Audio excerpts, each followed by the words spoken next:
After his session on the pot the next morning, he turned on the spigot in the tub to warm the water for his morning shower. The hot shower felt like a blessing on his achy joints, and he luxuriated in the feeling of being clean. He got out of the shower and toweled himself off, then massaged his still achy limbs. Despite his shower, he still wasn't awake. He looked with bleary eyes into the bathroom mirror as he shot a mound of shaving cream into the palm of his hand in preparation for his morning ablution and was shocked by the change that had occurred in his complexion overnight. His face had broken out in a full-blown acne attack. Instantly he was fully awake.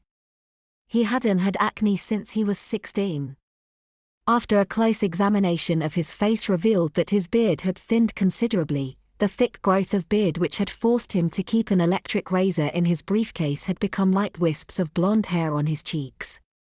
He rinsed the shaving cream from his hands and rotated his shrunken torso in front of the mirror to get a full view of his chest and back. His chest hair had completely disappeared. Howard looked at the hair on his left arm and saw that it too had lightened in density and color. His silken boxers hung on his slender pelvis like he was wearing another, larger man's clothes. He put his right hand up to the side of his face to feel his beard mournfully and noticed that his wristwatch was dangling loosely on his forearm after slipping off his wrist and down his arm. The gold band of the watch was hopelessly too large for his scrawny wrist. Howard reluctantly removed his expensive Swiss designer timepiece to put it away.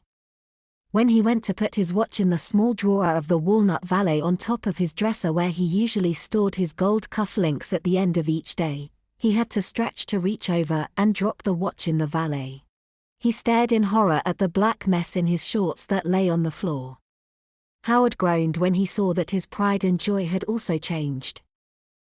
While he waited for one urge or another to strike him, he sat on the pot and smoked his expensive cigars.